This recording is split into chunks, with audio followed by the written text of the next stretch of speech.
있게 돼서 주님 앞에 한번 감사를 드리지 않을 수가 없습니다.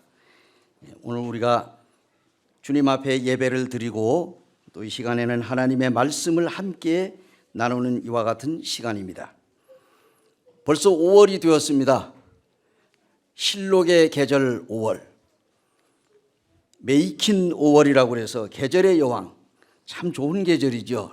라일락의 향기가 물씬 풍기는 실록의 계절에 사랑하는 형제 자매님들 건강에 유의하시고 오늘도 우리가 주님 앞에 나와서 예배를 드릴 수 있게 된 것이 얼마나 하나님 앞에 감사한지 모르겠습니다. 오늘 이 시간에는 우리가 하나님의 말씀 히브리서 6장 13절에서 15절에 나와 있는 말씀으로 함께 시간을 갖기를 원합니다. 함께 같이 한번 읽어보시겠습니다. 히브리서 6장 13절에서 15절까지 시작. 하나님이 아브라함에게 약속하실 때에 가리켜 맹세할 자가 자기보다 더 큰 이가 없으므로 그 이를 가리켜 맹세하여 이르시되 내가 반드시 너에게 복주고 복주며 너를 번성하게 하고 번성하게 하리라 하셨더니 그가 이같이 오래 참아 약속을 받았느니라. 네. 오늘 제목은 제가 약속을 지키는 하나님이다, 이런 그 제목을 한번 생각을 해보았습니다.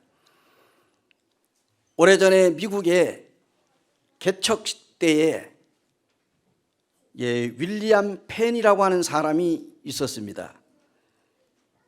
근데 이 사람이 이제 백인으로서 특별히 이제 인디언들과 좋은 관계를 맺고 있었습니다. 그래서 이제 인디언들을 항상 존중해주고 아주 가까이 대함으로 인해서 인디언들 역시도 이 펜을 굉장히 좋아했습니다. 그런데 어느 날 인디언들이 이 윌리엄 펜에게 농담으로 이런 이야기를 했습니다. 당신이 원하기만 한다면은 우리 땅을 다 줄 수 있다, 이렇게 얘기를 하면서 이제 당신이 이제 하루 종일 걸어 다녀 가지고 그 걸어 다녀온 해가 질 때까지, 아침부터 해가 질 때까지 계속 걸어 다녀 가지고 자기가 걸어온 땅을 이제 당신에게 주겠다, 이렇게 인디언들이 농담을 했습니다. 그런데 이 펜이라고 하는 사람은 진짜로 알아듣고 그리고 이제 아침에 일찍 일어나 가지고 해가 뜨기 전부터 걷기를 시작을 했어요. 그래가지고 해가 떨어질 때까지 이제 엄청나게 많은 땅을 자기 나름대로 한 바퀴 돌아가지고 돌아왔어요. 와가지고 인디언들에게 가가지고 내가 아침부터 이제까지 내가 온 땅을 이렇게 다녀왔으니까 약속대로 나에게 땅을 주시오. 그랬더니 아니 이제 인디언들이 농담으로 한 말인데 펜이 자신들의 말을 듣고 진짜로 실행을 해서 자기들을 신뢰하고 자기들을 믿어준 것에 대하여 감사해 가지고 우리가 약속대로 당신에게 땅을 주겠습니다 라고 해서 그 땅을 주었어요. 그런데 그 땅이 오늘날 미국의 펜실베니아주라고 하는 이 펜실베니아라고 하는 그 땅이 있어요. 근데 이것이 이제 필라델피아라고 하는, 미국에 가면은 필라델피아라고 하는 시가 있어요. 그 시의 일부분으로 그 땅이 들어갔고 펜실베니아주라고 하는 그 창설자가 바로 된 사람이 이 윌리엄 펜이라고 하는 사람입니다. 그래서 아마 윌리엄의 펜이라고 하는 이름을 따가지고 펜실베니아주라고 이렇게 아마 명칭을 했던 겁니다. 이제 우리가 이제 여기에서 보면은 그래서 인디안 사람들은 자기 이 펜에게 아주 고맙게 생각을 했어요. 당신이 우리 말을 믿고 우리가 농담으로 했다 하더라도 그 말을 진담으로 믿고 그렇게 실행을 해서 그 땅을 돌아온 것에 너무 감사하고 고맙다 해서 고마운 표시로 그 땅을 주었는 이것이 오늘날 미국의 일부의 땅이 됐다고 합니다. 이와 같이 무슨 약속이든지 이 약속을 제안한 것을 받아들이는 자 사이에 뭐가 필요하겠습니까? 믿음이 필요합니다. 믿음. 그래서 오늘 제목은 제가 약속을 지키는 하나님, 이런 그 제목을 제가 가져봤는데요. 오늘 이 본문이 우리에게 보여주는 교훈이 무엇일까? 성경은 창세기부터 요한계시록까지 66권이 시작부터 끝까지가 약속입니다. 그래서 우리가 이 구약이라고 하잖아요. 구약은 뭡니까? 옛날에 맺은 약속이에요. 신약은 뭡니까? 새로 맺은 약속이에요. 그래서 구약은 뭡니까? 하나님께서 하나님의 아들 예수 그리스도를 장차 이 세상에 보내주시겠다고 약속을 한 것이 바로 구약입니다. 신약은 뭡니까? 이제 새로 맺은 약속인데 구약 성경은 앞으로 장차 구세주가 이 세상에 오실 것에 대하여 예언한 것이 구약이라면, 신약은 이 구약에 약속하신 그 메시아가 오신 사실을 보여주는 것이 바로 신약입니다. 그래서 구약은 옛 구자 맺을 약자, 신약은 새 신자 맺을 약자. 그래서 구약은 옛날에 맺은 약속, 신약은 새로 맺은 약속. 그래서 우리가 구약과 신약, 창세기에서부터 요한계시록까지 66권을 통해 가지고 이제 하나님께서 말씀하신 이 약속이 줄줄이 있는데, 여러분, 하나님께서 성경 전체에 몇 번이나 약속을 했을 것 같습니까? 얼마나 많은 약속을 했을까요? 어떤 사람이 세어보았어요. 하나님께서 구약에서부터 신약에 이르기까지 그 약속한 약속이 여러 종류가 있는데 도대체 몇 가지나 될까? 세어봤더니 32,500가지의 약속이 성경에 있다고 합니다. 몇 가지가 있다고요? 32,500개. 엄청난 많은 약속을 했는데 그 약속이 이루어진 것도 있고 이루어지지 않은 것도 있습니다. 그런데 오늘날 우리가 일상생활을 살아가면서 이제 예수 그리스도를 개인의 구주로 영접하고 구원받은 이후로부터 오늘날 이 순간까지 사랑하는 성도님들이 약속을 하나님께서 하신 것에 대해서 얼마나 많은 약속이 이루어지셨습니까? 또 본인이 원하고 기대했던 약속이 아직도 이루어지지 않았습니다. 그래서 그 약속이 언젠가는 이루어질 것이라고 하는 믿음을 가지고 지금 이 순간에도 살아가고 있습니다.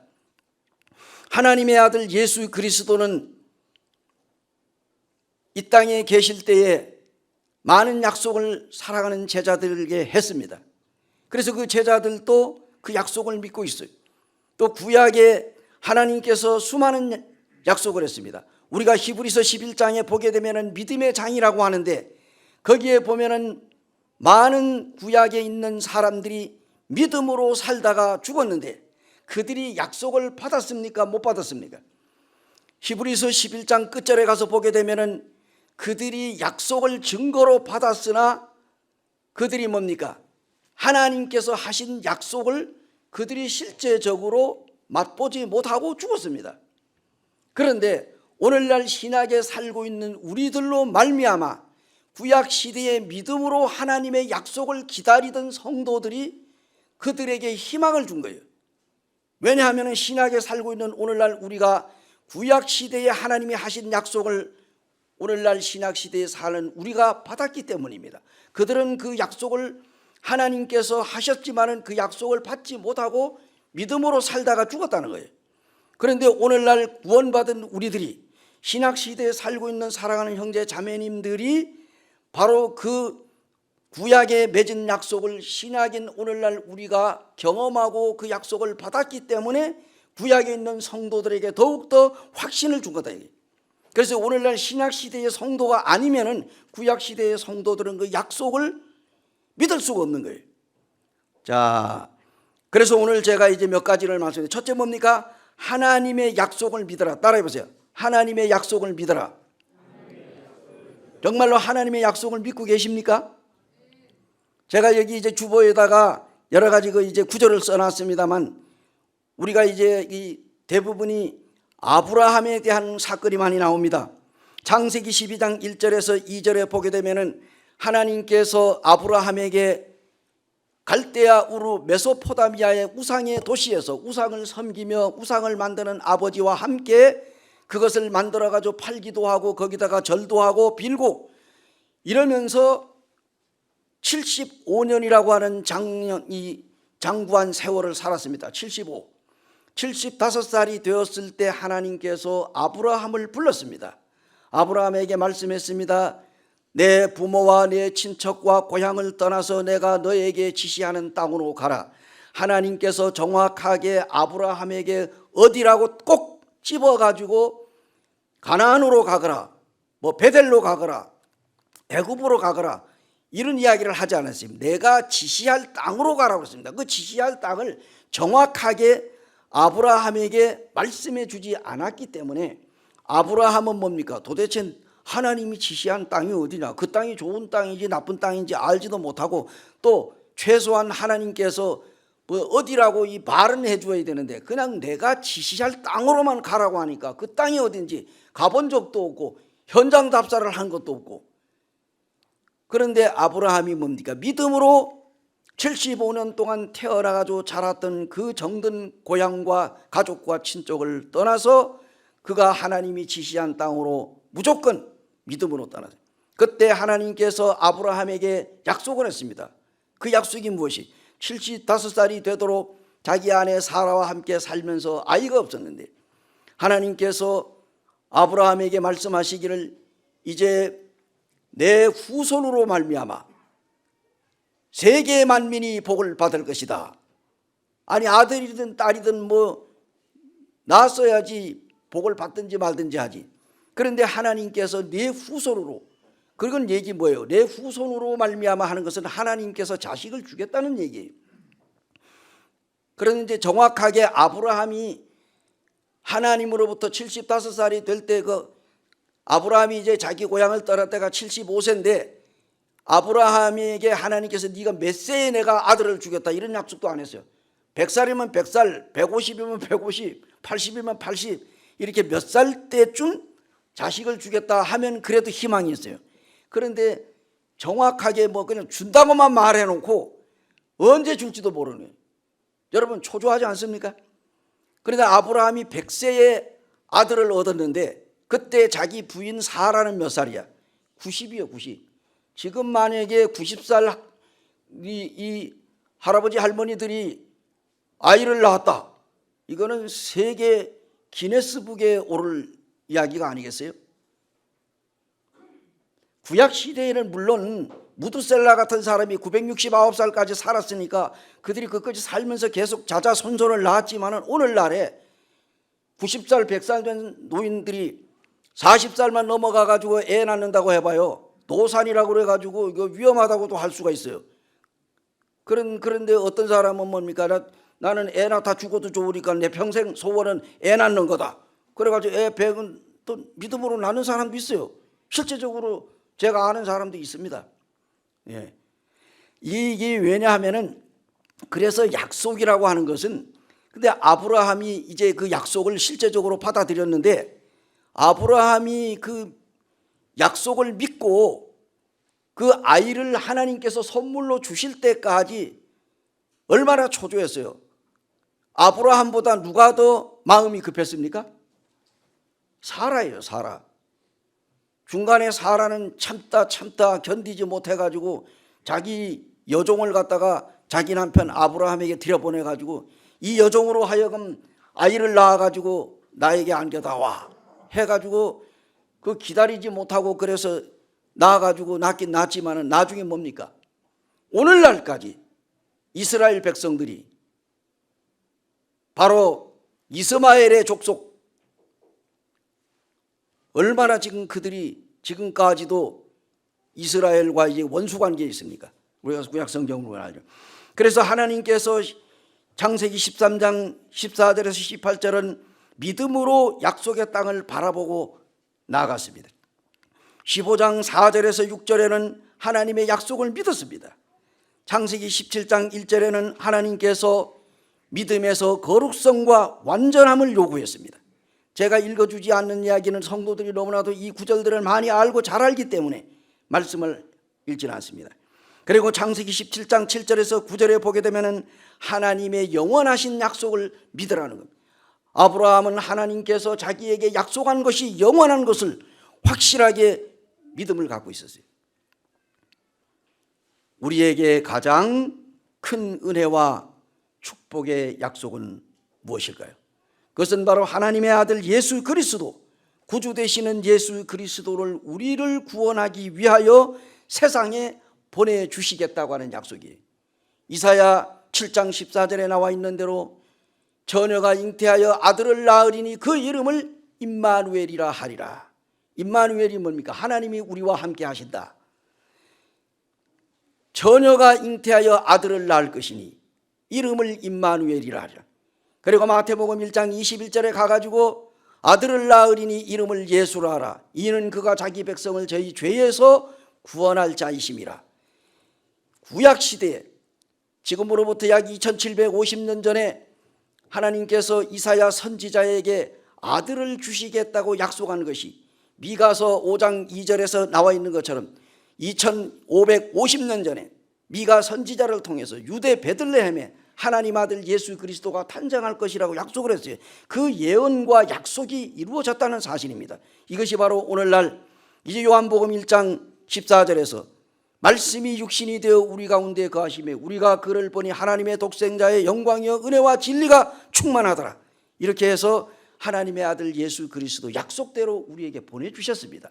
그 약속을 우리가 믿음으로 받아들이고 구원받은 하나님의 자녀들입니다. 자, 이 아브라함이 하나님께서 아들을 주시겠다고 했는데 참 믿음을 가지고 있었습니다. 우리가 이제 창세기를 1장서부터 50장까지 쫙 보게 되면은 아브라함의 생애에 아브라함이 그 하나님의 약속을 믿고 그 약속이 이루어지길 원했는데 그대로 이루어졌습니다. 뿐만 아니라 어디 그뿐입니까? 성경에 하나님께서 아브라함에게 많은 약속을 했는데 그 약속을 하나도 빠짐없이 다 성취되었어요. 하나님은 아브라함의 아들 이삭에 약속을 했고 또 이삭의 이 아브라함의 손자 야곱의 또 그의 증손자 요셉에게 성경에 보게 되면은 이삭도 야곱도 요셉도 하나님으로부터 받은 약속을 이루어졌습니다. 그대로 시간이 걸리기는 했지만 그대로 우리가 요셉도 보세요.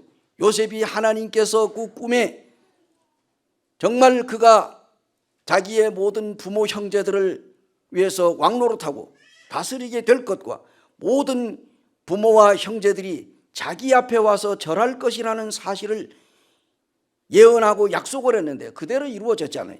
애굽에 와서 국무총리가 되고. 그런데 이 요셉이 그 총리가 될 때까지, 다시 말하면 꿈이 이루어지기까지 요셉이 얼마나 많은 환난과 고난과 고통을 받았어요. 그러나 그 꿈은 드디어 이루어졌습니다. 이와 같이 우리가 성경에 보게 되면은 이제 여호수아와 같은 사람, 내가 받는 땅을 다 내게 준다. 그리고 야곱에게도 또 모세에게도 다윗에게도, 다윗이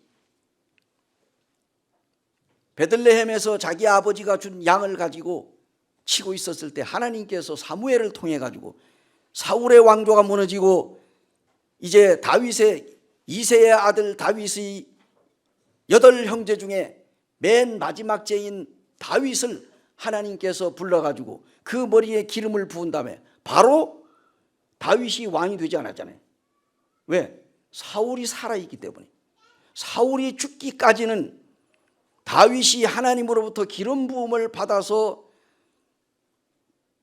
바로 왕위에 올라갈 수가 없어요. 한 나라의 왕이 둘이 될 수 없잖아요. 그런데 이제 세월이 흘러 정말 이 다윗이 왕위에 오르기까지 얼마나 많은 환난과 죽음과 고통을 경험했습니까? 그러나 결국은 사울 왕이 죽고 나자 하나님께서는 약속대로 다윗에게 기름을 부어 그가 이스라엘의 2대 왕이 되었습니다. 그래서 그 누구에게도 약속하신 것을 하나님께서 반드시 이루신다. 하나님은 전지전능하신 분이요 신실하신 하나님이시기 때문에 하나님의 약속을 하시면은 반드시 이루십니다. 사람은 뭡니까? 이 약속을 하기는 하지만 자기 기분에 따라 그 약속을 지킬 수도 있고 어길 수도 있는 거예요. 어떻습니까? 저 자신부터도 그러고 약속을 하지만은 많은 약속을 하는데 그 약속을 다 지키지 못하면 아마 우리 여기 있는 성도들은 약속을 100% 잘 지킬 것 같습니다. 잘 지키시죠? 예. 대답을 안 하는 거 보니까 다 잘 지킨다는 걸로 알겠습니다. 정말로 잘 지키실 거예요. 근데 실제 사람이 이런 얘기 들어보세요. 인심은 조석변이다. 무슨 얘기예요? 사람의 마음이 아침 저녁으로 변하는 거예요. 그래서 인심은 조석변이다 이런 이야기를 합니다. 그죠? 자, 정말 이 약속을 하기는 많이 하는데 요거 지킨다고 하는 건 쉬운 거 아니에요. 저 혼자만 그런지 모르겠습니다. 예. 그래서 이 사무엘상 15장 29절에 보니까 또 야고보서 1장 7절에 보니 하나님이 뭐라고 말씀하셨느냐? 이스라엘의 지존자는 거짓이나 변개함이 없으시니 그는 사람이 아니심으로 결코 변개하지 않으심이니이다. 참고 구절 민수기 23장 19절을 함께 보시겠습니다. 민수기 23장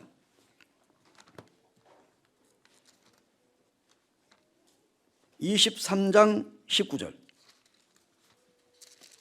같이 한번 봉독하시겠습니다. 찾으셨나요? 자, 봉독하겠습니다.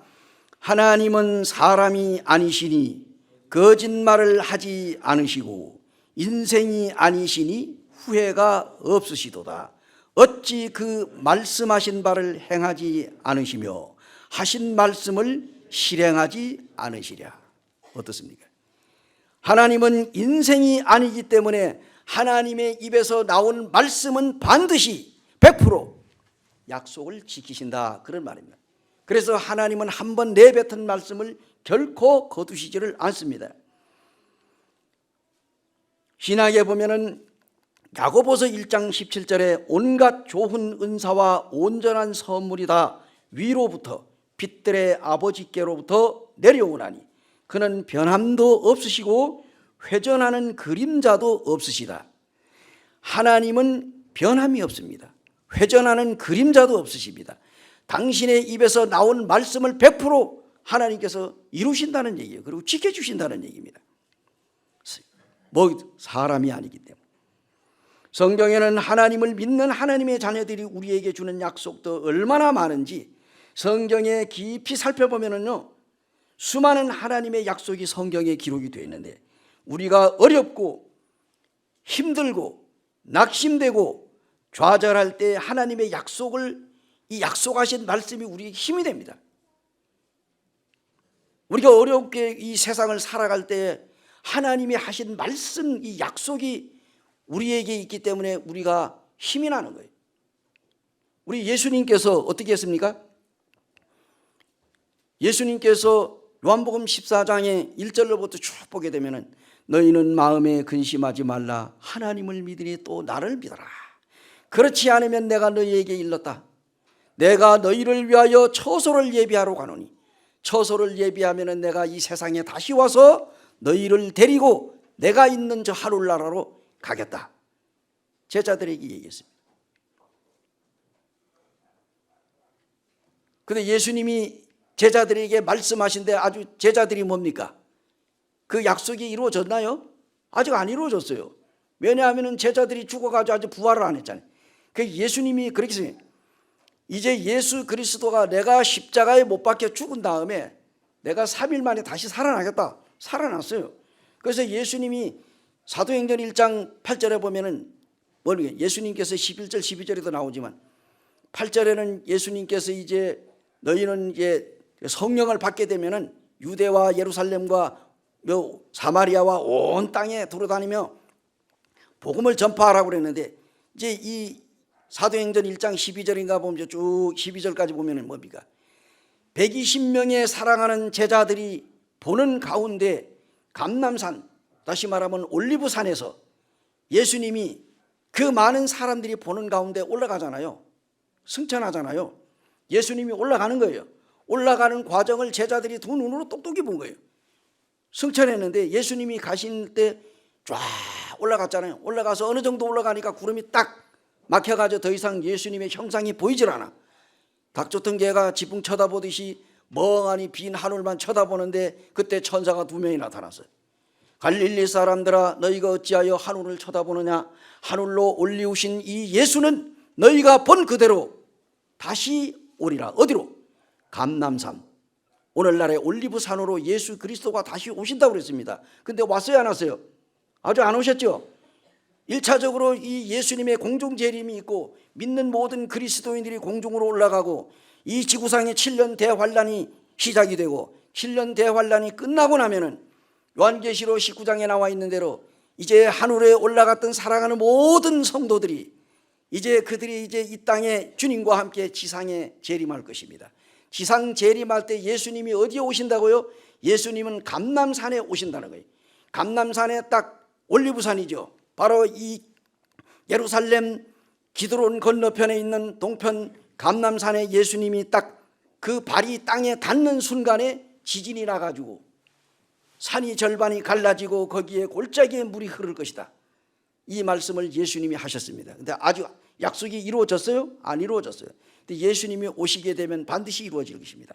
그래서 오래전에 약속하신 그 약속이 이루어진 약속도 있고 이루어지기 위하여 지금도 계속해서 지금 이제 예수님이 지금 이제 저장을 해놓은 거예요. 앞으로 이루어질 겁니다. 이러한 것들을 우리가 보게 될 때 반드시 성취되고 이루어질 것입니다. 다음에 이제 뭡니까? 두 번째로 하나님의 약속을 순종하라. 따라해보세요. 하나님의 약속을 순종하라. 하나님이 하신 약속을 우리가 순종하는 자세가 필요한 거예요.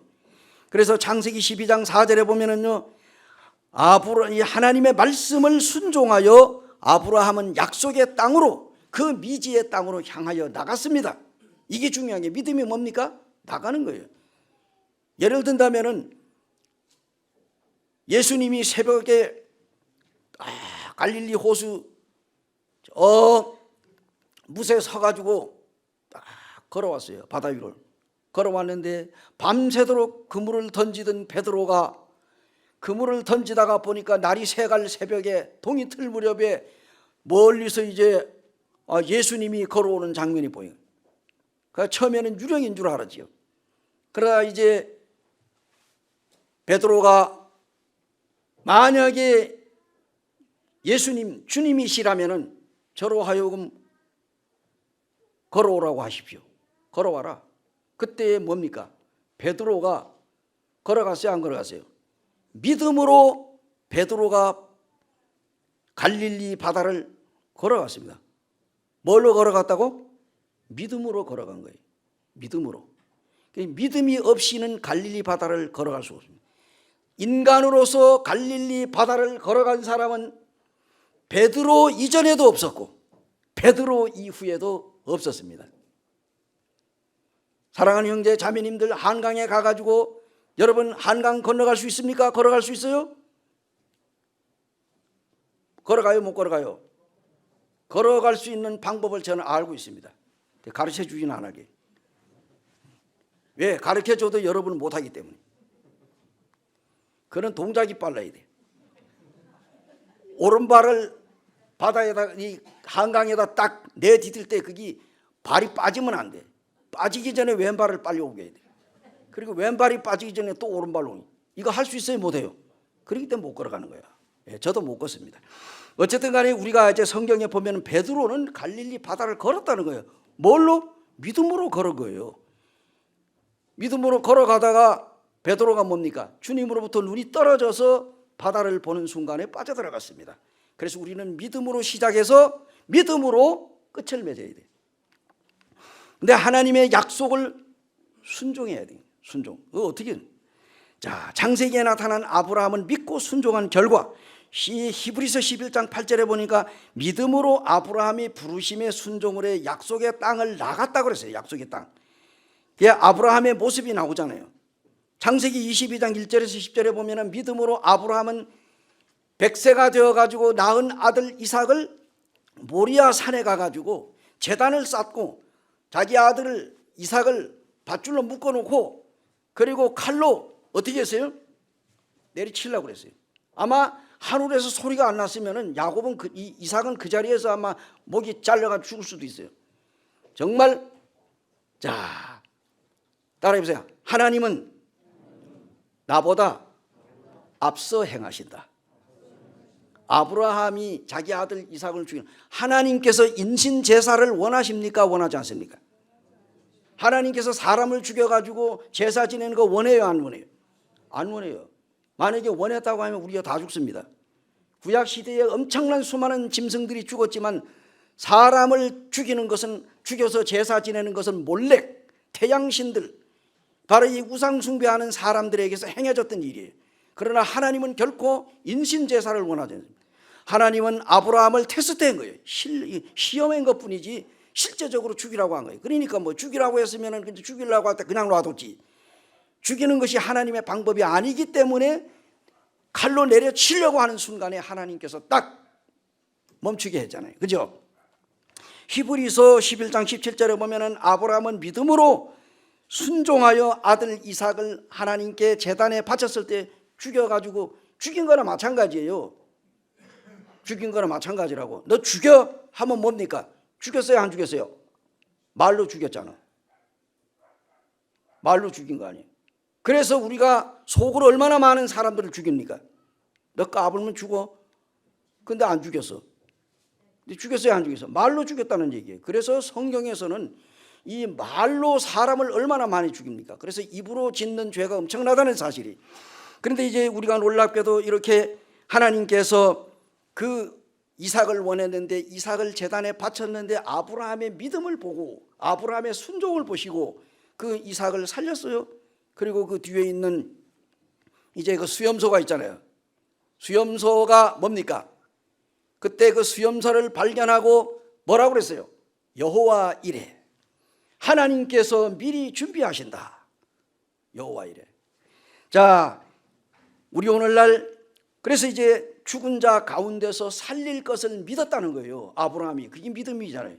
아브라함은 하나님께서 절대로 자기 아들, 자 하나님이 애초 죽일 것 같으면 하나님께서 100살이 될 때 아들 줬겠어요? 안 줬겠어요? 안 주지요. 만약에 하나님께서 죽였으면 뭐 다시 살릴 수도 있죠. 하나님의 능력은. 그런데 성경에 보면은 이 아브라함의 믿음이 대단해. 살려주실 것을 믿었다는 거예요. 그래서 믿음으로 자기 아들을 하나님께 드린 거예요. 그때 이 순종이 없이는 안 되잖아요. 순종. 믿으면은 약속은 순종이 필요한 겁니다. 첫째, 하나님의 약속은 믿음이 있어야 되고, 두 번째로 하나님의 약속에는 순종이 필요하다. 사울이 이스라엘의 초대 왕으로 세웠을 때 사울 왕에게 하나님이 약속했습니다. 그가 하나님을 잘 섬기고 공경했으면은 사울 이 가족들에게, 사울 자자 손손에 계속 그 왕족이 뭡니까? 계속 번성하고 일어날 것을 약속을 했어요. 그러나 우리가 성경의 사무엘상을 보게 되면 알지만은 이 사울이 뭡니까? 하나님의 말씀을 불순종함으로 인해서, 불순종의 결과로 이제 이 사울은 왕족의 왕으로서 탈락을 했습니다. 하나님께서 그에게 줬던 성령을 거두었습니다. 그리고 이제 놀라운 사실은 사울 왕이 망령되고 불순종했기 때문에, 사울은 하나님 앞에서 순종한 것이 아니라 불순종을 한 거예요. 그래서 사무엘이 사울에게 뭐라고 얘기했습니까? 성경에 보니까 사무엘이 이르되 여호와께서 번제와 다른 제사를 그의 목소리를 청종하는 것 같이 좋아하심같이 좋아하시겠나이까. 따라해보세요. 순종이 제사보다 낫고 듣는 것이 수양의 기름보다 낫다. 순종이 뭐보다 낫다고요? 예배 드리는 것보다 낫다. 그것도 또 예배 안 드리면 안 되죠. 예배를 안 드리는 건 순종을 하게 되면 예배를 드리게 되는 거예요. 그래서 순종이 제사보다 낫고, 듣는 것이 뭐보다 낫다고? 순양의 기름을 드리는 것보다 낫다. 자, 이거 듣길 잘해야 돼, 듣길. 그죠? 우리가 말하는 입은 잘 발달됐는데 듣는 귀가 발달이 잘 안 돼. 그렇죠? 귀가 어두워서 못 들은 거는 그거는 할 수 없지만은 귀를 열어놓고도 안 들으면은 요거 문제가 있는 거예요. 그래서 듣길 잘 들어야 돼. 그래서 하나님께서 성경에 보면은 예수님께서 이스라엘 백성들에게 뭐라고 그랬습니까? 쇠마가 뭐예요? 들어라. 그래서 마태복음 13장에 보게 되면은 들어라 하잖아요. 그래서 듣는 귀를 잘 발동. 이제 하나님 앞에 있는 쇠마 잘 들어야 됩니다. 들어라. 어쨌든 이제 이 신앙의 약속, 이 미국의 필라델피아, 아까 제가 이제 얘기를 했잖아요. 이 필라델피아 출생 존 와나메이커라고 하는 사람이 있어요. 이 사람이 이제 점원으로 시작을 해가지고 자수성가했는데, 이 사람은 아주 크리스찬이야. 주님 예수님을 잘 섬기고 있는 사람인데, 미국에서 최신부 장관도 하고 교육사업도 하고 위생사업도 하고 그다음에 사회사업도 하고 주일학교도 설립하고 YMCA도 설립하고 좌우지간 이 사람이 선한 일을 하고자 하는 데는 아주 예수님을 위해서 그리스도의 마음을 알기 때문에 그는 헌신과 봉사를 쉬지 않고 했습니다. 그런데 어느 날 미국에서 이제 어디를 가냐면 중국을 가서, 중국이 도대체 어떤 나라인가, 내가 할 일이 없는가, 그래서 중국에 시찰을 하러 갔어요. 시찰을 하러 가다 어느 시골길을 걸어가는데 어떤 농부가 밭을 갈고 있더래요, 소를 가지고. 그런데 이상한 걸 발견했어요. 왼쪽에는 소가 멍에를 메고 있고 오른쪽에는 어떤 젊은 청년이 멍에를 메고, 자, 결의로 소를 뭡니까? 이게 바로 지금도 우리나라에 결의로 밭가는 데 있습니까? 아마도 없을 거예요. 그죠? 몇 년 전에만 해도 저 인제 쪽에 보니까 결의로 소를 밭가는 걸 제가 본 적이 있어요. 지금은 싹 사라졌어요. 지금은 경운기로 하지 무슨 소 갖다 밭갑니까? 그런데 이 농부가 이제 딱 결의로 가는데, 그래가지고 다 보니까 깜짝 놀라가지고 이상한 광경을 본 다음에 이 와나메이커가 농부에게 물었습니다. 여보시오, 왜 사람이 소와 함께 밭을 갈아야 합니까? 그 청년이 어떻게 견디겠소? 그렇게 물어봤더니 이 농부가 하는 말이, 그 청년은 내 아들이요, 그는 주일학교 교사인데 아주 신앙심이 좋은 사람입니다. 그런데 그가 예배당을 건축하는데 그가 헌금을 하기 위해서 돈이 없고 하니까 소를 한 마리 갖다가 교회에다가 바쳐가지고 예배당 짓는데, 그래서 예배당을 지었다는 거예요. 그러면서 그가 나하고 약속을 했습니다. 예배당을 짓는 데다가 소를 갖다가 바쳤으니 소 대신 자기가 소값으로 밭을 가는데 소처럼 멍에를 메고 내가 이 일을 해서 내가 이 대신 하겠다고 그래가지고, 그래서 자기가 스스로 나와 약속을 하고 지금 그렇게 지금 이 소 대신 갖다가 지금 밭을 가는 거라고.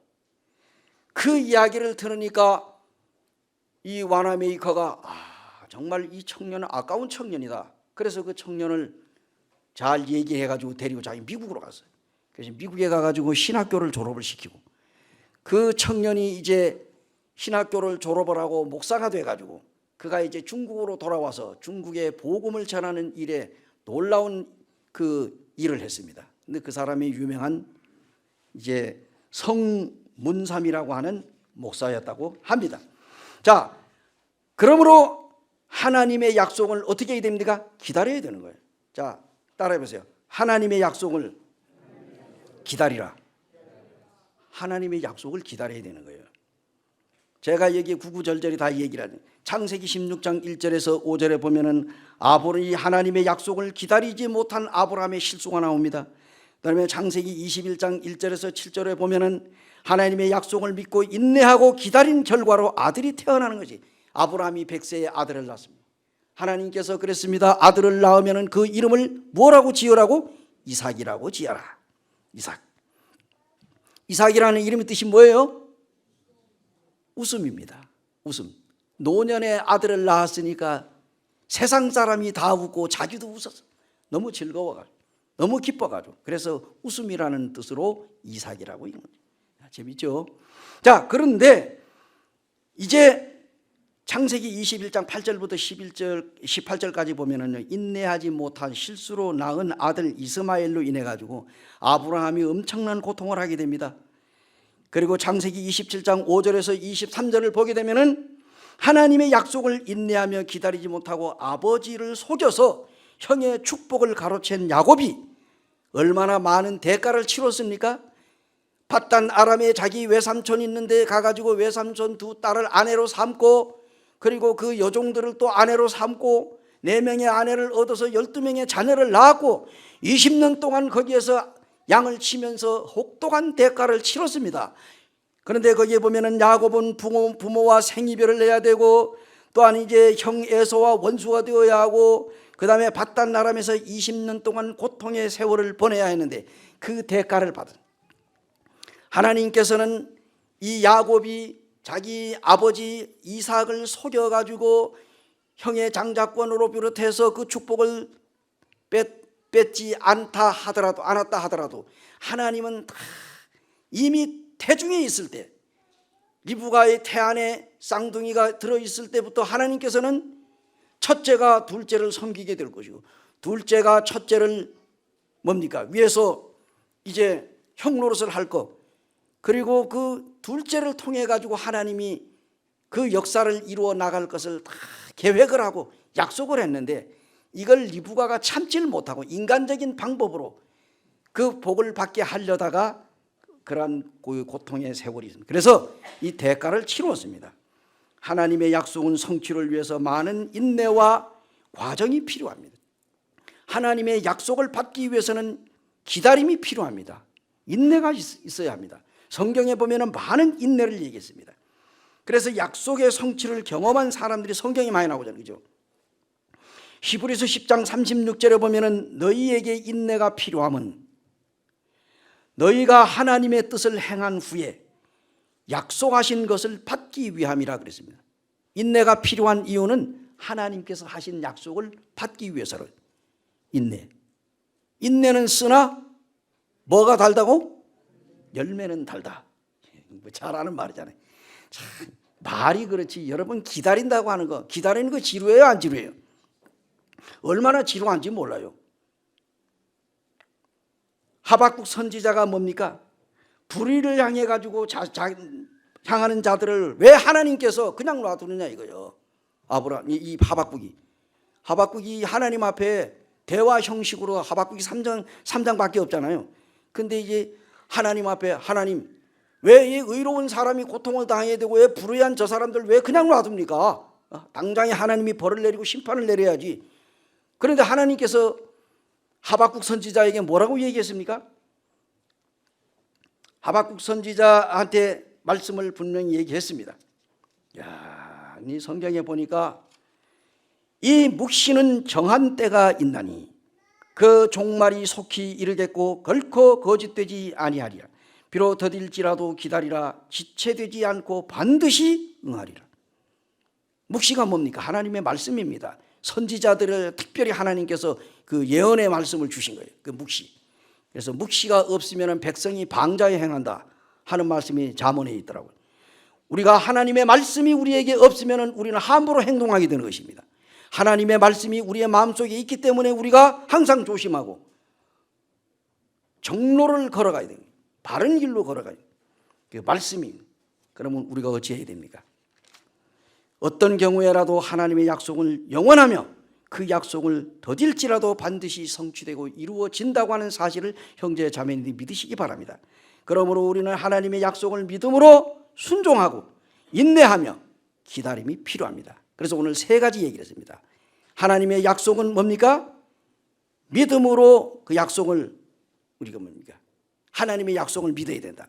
2번째로 하나님의 약속을 순종해야 된다. 3번째로 하나님의 약속을 뭡니까? 기다리라. 반드시 이루어집니다.